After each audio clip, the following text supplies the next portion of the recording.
अस्सलाम वालेकुम दोस्तों, मैं हूं खालिद मोइन और आप देख रहे हैं अदब-ओ-फ़नून-नामा। आज अदब-ओ-फ़नून-नामे में हम एक बहुत प्यारी शख्सियत और बहुत प्यारे शायर साबिर वसीम का ज़िक्र करने जा रहे हैं। जी हाँ, साबिर वसीम का इंतकाल हाल ही में हुआ और वो एक बहुत ज़बरदस्त और प्यारी शख्सियत रहे और बहुत ज़बरदस्त शायर भी रहे। हैदराबाद में एक ज़माना उनका गुज़रा, कराची आना जाना रहा। जो मेरी इब्तदाई उनसे तारुफ़ हुआ वो था नई क़दरें।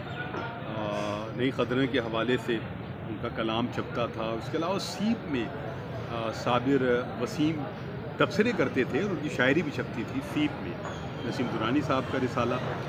और मेरी उनसे पहली मुलाकात थाने में हुई। जी हाँ, मेरी और साबिर वसीम की मुलाकात थाने में हुई और ये थाना है ड्रिग रोड का। तो ड्रिग रोड के थाने में उनसे मुलाकात हुई पहली। और आप परेशान मत हो, हम दोनों एक शेरी नशिस्त के सिलसिले में वहाँ पहुँचे थे। आबिद रज़ा शकीब एक शायर हैं, मुझे मालूम नहीं कि अब वो हयात हैं या गुज़र गए। और उस ज़माने में वो SHO थे और 80 की दिहाई का ये ज़िक्र है। और वो मुशायरे कभी कभी वहाँ रखते थे। जब तक वहाँ रहे मैं भी शरीक हुआ। साक़ी अमरोवी मुझे ले गए थे वहाँ और साबिर वसीम आए हुए थे हैदराबाद से, वो भी शरीक थे। पहली मुलाकात वहाँ हुई तो उनसे वाक़फ़ियत तो थी, तो उनका कलाम सुना, रूबरू कलाम शायर बज़बान शायर, और एक तरह की दोस्ती हो गई। उनमें एक बड़ापन था और एक प्यार और एक बड़ेपन के साथ उन्होंने एक ताल्लुक़ कायम रखा। हमने भी एक सीनियर शायर की हैसियत से उन्हें इज़्ज़त दी, हमेशा एहतराम दिया। और उनकी शख्सियत और शायरी में दोनों में ही एक ख़ूबसूरती थी, एक नुदरत थी और एक ताज़गी थी। साबिर वसीम ने एक ज़माने में अखबार में से भी मुंसलिक रहे, वो यहाँ कई बरस। उसके बाद सबरंग, अगर आपको याद हो, तो शकील आदिलज़ादा साहब ने तो उसे बाम उरूज तक पहुँचाया था।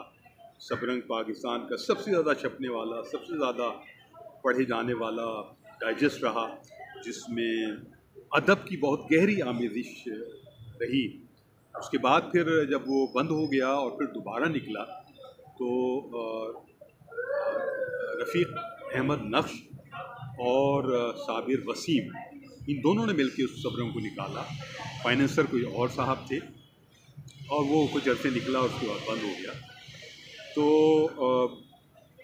साबिर वसीम की शायरी जो है उनका एक मजमुआ भी आया, लेकिन बहुत कम वो मुशायरों में आते जाते थे। कुछ बीमारियां छोटी मोटी भी साथ उनकी चलती थी। मेरा ख़्याल है कि उनकी उम्र 76-78 के दरमियान रही होगी और मखसूस मिलने वालों से उनकी मुलाकातें रहती थी। तो उनकी शायरी भी मैं आपको सुनाता हूँ, बहुत ज़बरदस्त शायरी। दर्द से दिल आबाद हमेशा रहता है, दर्द से दिल आबाद हमेशा रहता है, पहला पत्थर याद हमेशा रहता है। पास रहें या दूर मगर उन आँखों में मौसम अब्रो बाद हमेशा रहता है। कैद की ख्वाहिश उसका दुख बन जाती है, जो पंछी आज़ाद हमेशा रहता है। जो पंछी, क्या कहने, जो पंछी आज़ाद हमेशा रहता है। और एक गज़ल के और 2-3 शेर हैं और इसका मतलब तो मुझे हमेशा बहुत पसंद रहा, बहुत से लोगों को पसंद है कि देखो ऐसा अजब मुसाफिर फिर कब लौट के आता है। देखो ऐसा अजब मुसाफिर फिर कब लौट के आता है, दरिया उसको रास्ता देकर आज तलक पछताता है। दरिया उसको रास्ता देकर आज तलक पछताता है। और जंगल जंगल घूमने वाला अपने ध्यान की दस्तक से कोसों दूर एक घर में किसी को सारी रात जगाता है। और मेरी गली के सामने वाले घर की अंधेरी खिड़की में, मेरी गली के सामने वाले घर की अंधेरी खिड़की में उस लड़की से बातें करके कोई मुझे दोहराता है। उस लड़की से बातें करके कोई मुझे दोहराता है। ये उम्र भर का सफ़र है इसी सहारे पर, ये उम्र भर का सफ़र है इसी सहारे पर कि वो खड़ा है अभी दूसरे किनारे पर। शानदार मतलब उनकी शायरी में गुलो महताब लिखना चाहता हूँ, मैं अपने ख्वाब लिखना चाहता हूँ। बड़ी फ्रेशनेस रही साबिर वसीम की शायरी में, और वो बहुत संजीदा आदमी रहे शेर व अदब के साथ। एक तनाज़ा ज़रूर पैदा हुआ उनकी ज़िंदगी में, और वो था अहमद जावेद साहब के साथ। जी हाँ, कोई रिवायत पर गुफ्तगू थी जो कि शहरज़ाद में शाया हुई, और उस पर कोई ख़त साबिर वसीम साहब ने लिखा, जिसके बारे में आम तौर पर ये गुमान किया जाता है कि वो ख़त उनसे लिखवाया गया। और ये हिट जो है वो की उन्होंने अहमद जावेद साहब पर कोई हिट कर दे और उनकी इल्मियत को ललकार दे। आप समझ सकते हैं कि फिर क्या हुआ होगा। अहमद जावेद साहब को बहुत शदीद गुस्सा आ गया, और उसमें मुबीन मिर्ज़ा साहब भी कहीं दरमियान थे।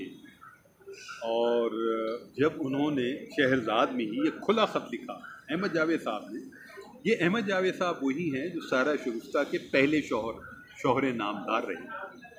और उनके बारे में मैं क्या अर्ज़ करूँ, वो बहुत ही इस वक्त बड़े एक सूफ़ी हैं, मज़हबी स्कॉलर हैं, और उनकी बहुत ज़्यादा फ़ैन फॉलोइंग है, और बहुत अच्छी गुफ्तगू करने वाले हैं। उनके बारे में ये कहा जाता है कि वो मज़हब में फ़लसफ़े का तड़का लगाते हैं, और ये बात ख़ासी हद तक दुरुस्त थी। शायर भी हैं, शायरी एक ज़माने से तर्क की हुई थी उन्होंने, लेकिन फिर अब उनकी एक किताब तकरीबन सामने आई, जो कि तकरीबन रद्द भी हो गई बावजूद, लेकिन उनके आलिम होने में, उनके बहुत पढ़े लिखे होने में कोई कलाम नहीं है, लेकिन उससे जो फ़ायदे उठाते हैं वो उससे भी कोई कलाम नहीं है। मतलब मुझे याद है कि एक ज़माने में अक्स फरियादी जब आई नसीर तुराबी की किताब, तो उसकी सदारत भी अहमद जावेद साहब को दी गई, और उन्होंने कोई आधे घंटे से ज़्यादा गुफ्तगू की, और ये सारी गुफ्तगू अक्स फरियादी की शायरी पर नहीं, नसीर तुराबी की शख्सियत पर नहीं, टाइटल पर थी।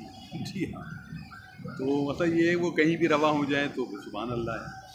और इन दिनों भी वो बहुत से कम क़ामत शोरा को बहुत बड़ा बनाकर पेश कर देते हैं, और कोई उन्हें चैलेंज नहीं कर सकता। तो ये जो चैलेंज हुआ उसने तो उनकी पूरी अना को ललकार दिया, और उन्होंने ऐसी की तैसी कर दी।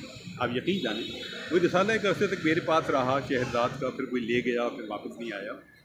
और मैंने आसिफ फ़ारूक़ी साहब से कहा भी उनकी ज़िंदगी में अगर मुझे रिसाला किसी तरह दे दें, तो उन्होंने वादा भी किया, लेकिन वो मिल नहीं सका।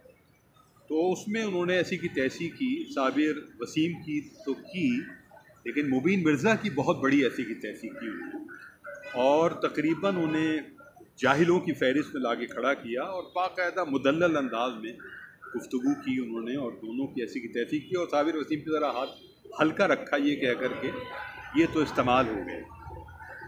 तो साबिर वसीम साहब ने उसके बाद उसका जवाब भी लिखा, क्योंकि एक मेरे ख़्याल में एक गैर ज़रूरी बात थी, क्योंकि उस ख़त के बाद जो अहमद जावेद साहब ने लिख दिया था, जो कि शायद 12-14 सफ़े का था या कम हुआ जितना, उसके बाद मज़ीद किसी गुफ्तगू की ज़रूरत नहीं थी। लेकिन फिर उन्हें यूज़ किया गया, उन्होंने फिर लिखा। ये एक वाहिद वाक़या है। उसके अलावा वो बहुत एक साफ़ सुथरी ज़िंदगी रही, वो मामलात में, अदब में और चीज़ों में दूर दूर रहे, तनाज़ात के हवाले से। बाकी लिखते रहे, करते रहे। तो साबिर वसीम एक बहुत प्यारे इंसान, मासूम इंसान, अच्छे शायर, प्यारे शायर, और उनके जाने से एक सतह का तग़य्युर पैदा हुआ, खला पैदा हुआ।